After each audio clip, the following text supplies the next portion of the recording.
ರಾಜ್ಯದಲ್ಲಿ ಜಾತಿ ಗಣತಿ ಸಮೀಕ್ಷೆಗೆ ಆರಂಭಿಕ ಹಿನ್ನಡೆಯ ಹಿನ್ನೆಲೆಯಲ್ಲಿ ಗಣತಿ ವೇಗವನ್ನು ಹೆಚ್ಚಿಸಬೇಕು ಅಂತ ಹೇಳಿ ಇವತ್ತು ಸಿಎಂ ಸಿದ್ದರಾಮಯ್ಯ ಅವರು ಸಭೆಯನ್ನ ಕರೆದಿದ್ದಾರೆ. ವಿಡಿಯೋ ಸಂವಾದವನ್ನು ನಡೆಸಲಿದ್ದಾರೆ. ಇವತ್ತು ಸಿಎಂ ಸಿದ್ದರಾಮಯ್ಯ ಅವರು ಹಿಂದುಳಿದ ಆಯೋಗ ಮತ್ತು ಅಧಿಕಾರಿಗಳ ಜೊತೆಯಲ್ಲಿ ಇವತ್ತು ವಿಡಿಯೋ ಕಾನ್ಫರೆನ್ಸ್ ಮೂಲಕವಾಗಿ ಮಾಹಿತಿಯನ್ನ ಕಲೆ ಹಾಕಲಿದ್ದಾರೆ. ರಾಜ್ಯದಲ್ಲಿ ನೋಡಿ ಜಾತಿ ಗಣತಿ ಸಮೀಕ್ಷೆ ಏನಾಗ್ತಾ ಇದೆ, ಬಹಳಷ್ಟು ಹಿನ್ನಡೆ ಆಗ್ತಾ ಇದೆ. ಒಂದು ವಾರ ಆಗ್ತಾ ಬಂತು. ಶುಕ್ರವಾರ ಇವತ್ತು ಸೋಮವಾರದಿಂದ ಶುರುವಾಗಿದೆ. ವಿಡಿಯೋ ಸಂವಾದವನ್ನು ಇವತ್ತು ನಡೆಸಲಿದ್ದಾರೆ ಸಿಎಂ ಸಿದ್ದರಾಮಯ್ಯ ಅವರು. ಸಂಬಂಧಪಟ್ಟಂತಹ ಅಧಿಕಾರಿಗಳ ಜೊತೆಯಲ್ಲಿ ಅಂದರೆ ಹಿಂದುಳಿದ ಆಯೋಗ ಜೊತೆಗೆ ಅಧಿಕಾರಿಗಳ ಜೊತೆಯಲ್ಲಿ ಇವತ್ತು ವಿಡಿಯೋ ಕಾನ್ಫರೆನ್ಸ್ ಅನ್ನು ನಡೆಸಲಿದ್ದಾರೆ. ಬೆಳಗ್ಗೆ 11:30ಕ್ಕೆ ಸಿಎಂ ಗೃಹ ಕಚೇರಿ ಕೃಷ್ಣಾದಲ್ಲಿ ಇವತ್ತು ಸಭೆ ಆರಂಭವಾಗುತ್ತೆ. ಡಿಸಿಎಂ ಡಿಕೆ ಶಿವಕುಮಾರ್ ಸಹ ಈ ಒಂದು ಸಭೆಯಲ್ಲಿ ಉಪಸ್ಥಿತರಿರ್ತಾರೆ. ಸಮೀಕ್ಷೆಯಲ್ಲಿನ ಗೊಂದಲ ಏನು ಉಂಟಾಗ್ತಾ ಇದೆ, ಕಿಟ್ಟ ಸಮಸ್ಯೆಗಳಿರ್ಬೋದು ಅಥವಾ ಸಿಬ್ಬಂದಿಯ ಕೊರತೆ ಇರ್ಬೋದು, ಸರ್ವೆಯ ಜಾತಿ ಪಟ್ಟಿಯಲ್ಲಿನ ತೀವ್ರ ಗೊಂದಲ, ಈ ಎಲ್ಲ ವಿಚಾರ ಸಂಬಂಧವಾಗಿ ಬೆಂಗಳೂರಿನಲ್ಲಿ ಸಮೀಕ್ಷೆಯನ್ನು ಆರಂಭಿಸುವಂತಹ ಬಗ್ಗೆಯೂ ಕೂಡ ಚರ್ಚೆಯನ್ನು ಇವತ್ತು ನಡೆಸಲಿದ್ದಾರೆ ಸಿಎಂ ಸಿದ್ದರಾಮಯ್ಯ ಅವರು. ಇವತ್ತು 11:00ವರೆಗೆ ನೋಡಿ ಮೀಟಿಂಗ್ ಇದೆ. ಈಗ ಬಹಳಷ್ಟು ಗೊಂದಲಕ್ಕೆ ಈಡು ಮಾಡ್ತಾ ಇದೆಯಲ್ವಾ ಈ ವಿಚಾರ, ಸಮೀಕ್ಷೆ ವಿಚಾರ ಏನಿದೆ. ಸೊ ಸರ್ವರ್ ಪ್ರಾಬ್ಲಮ್ ಅಂತೆ, ಜೊತೆಗೆ ಅರ್ಧ ಗಂಟೆ ಆಗುತ್ತೆ ಹೋಗಿ ರೀಚ್ ಆಗಬೇಕು, ಅಥವಾ ಅವರೇನೋ ಅಡ್ರೆಸ್ ಕೊಟ್ಟಿರ್ತಾರೆ ಅರ್ಧ ಗಂಟೆ 1 ಅವರ್, ಈ ರೀತಿಯಾಗಿ ಭಾಳಷ್ಟು ಡಿಲೇಗಳಾಗ್ತಾ ಇರುವಂಥದ್ದು.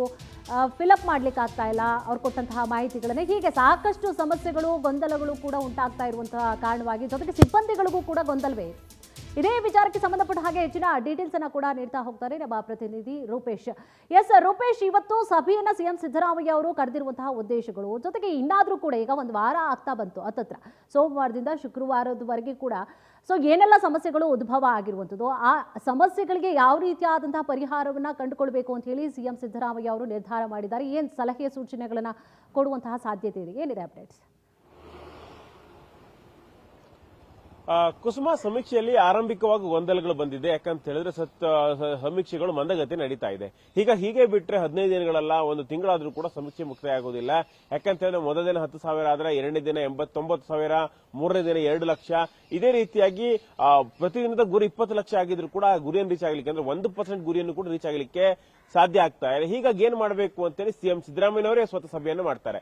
ಡಿಸಿ, ಅದೇ ರೀತಿಯಾಗಿ ಡಿಒಗಳು ಸೇರಿದಂತೆ ಹಿಂದುಳಿದ ವರ್ಗದ ಇಲಾಖೆಗಳು, ಅದೇ ರೀತಿಯಾಗಿ ಬೇರೆ ಬೇರೆ ಇಲಾಖೆಯ ಸಿಬ್ಬಂದಿ ಇಲಾಖೆಯ ಇಲ್ಲಿ ಕಾರ್ಯದರ್ಶಿಗಳ ಜೊತೆ ಸಭೆಯನ್ನು ಮಾಡಲಾಗುತ್ತೆ. ಹಿಂದುಳಿದ ಆಯೋಗ ಜೊತೆ ಕೂಡ ಇವತ್ತು ಸಿಎಂ ಸಿದ್ದರಾಮಯ್ಯ ವಿಡಿಯೋ ಸಂವಾದದ ಮೂಲಕ ಸಭೆಯನ್ನು ಮಾಡ್ತಾರೆ. ಈ ಸಭೆಯಲ್ಲಿ ಏನೇನು ಸಮಸ್ಯೆ, ಯಾಕಂತ ಹೇಳಿ ಸಿಎಂ ಅವರ ಇಂಟರ್ಫಿಯರ್ ಆಗಿಲ್ಲ ಅಂತ ಹೇಳಿದ್ರೆ ಈ ಒಂದು ಸಮೀಕ್ಷೆ ವೇಗವಾಗಿ ನಡೀಲಿಕ್ಕೆ ಸಾಧ್ಯನೇ ಇಲ್ಲ. ಹೀಗಾಗಿ ಸಿಎಂ ಅವರೇ ಈಗ ಮಧ್ಯಪ್ರವೇಶನ ಮಾಡಿ ಯಾವ ರೀತಿಯಾಗಿ ಸಂದೇಶ ಕೊಡ್ತಾರೆ ಅಂತ ಹೇಳಿ ಕಾದು ನೋಡಬೇಕಾಗಿದೆ. ಯಾಕಂದ್ರೆ ಸಾಕಷ್ಟು ಗೊಂದಲಗಳಿದೆ. ಒಂದು ಕಿಟ್ಗಳ ಸಮಸ್ಯೆ ಇದೆ, OTP ಜನರೇಟ್ ಆಗ್ತಾ ಇಲ್ಲ, ಅದೇ ರೀತಿಯಾಗಿ ಆಪ್ಗಳು ಸರಿಯಾಗಿ ಕೆಲಸ ಮಾಡ್ತಾ ಇಲ್ಲ, ರಿಜಿಸ್ಟರ್ ಮಾಡ್ಕೊಳ್ಳಿಕ್ಕೆ ಆಗ್ತಾ ಇಲ್ಲ, ಎಲ್ಲಾ ಗೊಂದಲಗಳಿದೆ. ಅದೇ ರೀತಿಯಾಗಿ ಸಿಬ್ಬಂದಿಗಳ ಕೊರತೆಯೂ ಕೂಡ ಕಾಡ್ತಾ ಇದೆ. ಯಾಕಂತ ಹೇಳಿದ್ರೆ 1,80,000 ಸಿಬ್ಬಂದಿಗಳನ್ನು ನಿಯೋಜನೆ ಮಾಡಲಾಗಿದೆ ಅಂತ ಹೇಳಿದ್ರು ಕೂಡ 20ಕ್ಕೂ 25,000ಕ್ಕೂ ಹೆಚ್ಚು ಜನ ಶಿಕ್ಷಕರು ಈ ಒಂದು ಸಮೀಕ್ಷೆ ಗೈರಾಗಿದ್ದಾರೆ. ಹೀಗಾಗಿ ಎಲ್ಲಾ ವಿಚಾರಗಳಿದೆ. ಈ ಎಲ್ಲಾ ವಿಚಾರಗಳು ಕೂಡ ಇಲ್ಲಿ ವಿಚಾರಗಳಿದೆ. ಹೀಗಾಗಿ ಗೊಂದಲವನ್ನು ಸರಿ ಮಾಡಬೇಕು. ಹೀಗಾಗಿ ಸ್ವತಃ ಸಿಎಂ ಸಿದ್ದರಾಮಯ್ಯನವರ ಈ ಒಂದು ವಿಡಿಯೋ ಸಂವಾದ ಮಾಡ್ತಾರೆ. ಸಂವಾದ ಮಾಡಿ ಡಿಸಿ ಅಧಿಕಾರಿಗಳ ಜೊತೆ ಸಭೆಯನ್ನ ಮಾಡ್ತಾರೆ. ಹೀಗಾಗಿ ಯಾವ ರೀತಿ ಸಮೀಕ್ಷೆ ಮಾಡಬೇಕು, ಸಮೀಕ್ಷೆಯಲ್ಲಿ ಯಾವ ರೀತಿ ಕ್ವಶನ್ ತೆಗೆದುಕೊಳ್ಬೇಕು, ಯಾರೆಲ್ಲ ಈಗ ಶಿಕ್ಷಕರು 25,000 ಜನ ಗೈರಾಗಿದ್ದಾರಲ್ಲ, 20,000 ಜನ ನಾಳೆನೂ ಕೂಡ ಗೈರಾದ್ರೆ ಏನ್ ಕ್ರಮ ತೆಗೆದುಕೊಳ್ಬೇಕು, ಸೋಮವಾರದಿಂದ ಯಾವ ರೀತಿ ಸಮೀಕ್ಷೆಗಳು ವೇಗವಾಗಿ ನಡೀಬೇಕು. ಹೀಗಾಗಿ ಈಗಾಗಲೇ ಒಂದು ವಾರ ಹೋಗ್ಬಿಟ್ಟಿದೆ. 80 ಲಕ್ಷ ಟಾರ್ಗೆಟ್ ಅನ್ನು ಇಟ್ಟುಕೊಂಡು ಒಂದು ವಾರ ಕೆಲಸ ಮಾಡಬೇಕಿತ್ತು. ಆ ಟಾರ್ಗೆಟ್ ರೀಚ್ ಆಗಿರಲಿಲ್ಲ. ಹೀಗಾಗಿ ಮುಂದೇನು ಮಾಡಬೇಕು ಅಂತೇಳಿ ಸಿಎಂ ಸಿದ್ದರಾಮಯ್ಯ ಸಲಹೆಯನ್ನು ಕೊಡ್ತಾರೆ. ಈ ಸಲಹೆ ಮೇರೆಗೆ ಮತ್ತಷ್ಟು ಸ್ಪೀಡ್ ಆಗಬೇಕಾಗುತ್ತೆ ಈ ಸಮೀಕ್ಷೆ. ಹೀಗಾಗಿ ಹಿಂದುಳಿದ ಆಯೋಗ ಕೂಡ ಸಿಎಂ ಅವರು ಸಲಹೆಯನ್ನು ಕೊಡ್ತಾರೆ. ಅದೇ ರೀತಿ ಒಂದಷ್ಟು ಗೊಂದಲಗಳಿತ್ತಲ್ಲ, ಅದನ್ನ ಪರಿಹರಿಸುವ ಕೆಲಸವನ್ನು ಸಿಎಂ ಸಿದ್ದರಾಮಯ್ಯ ಮಾಡ್ತಾರೆ.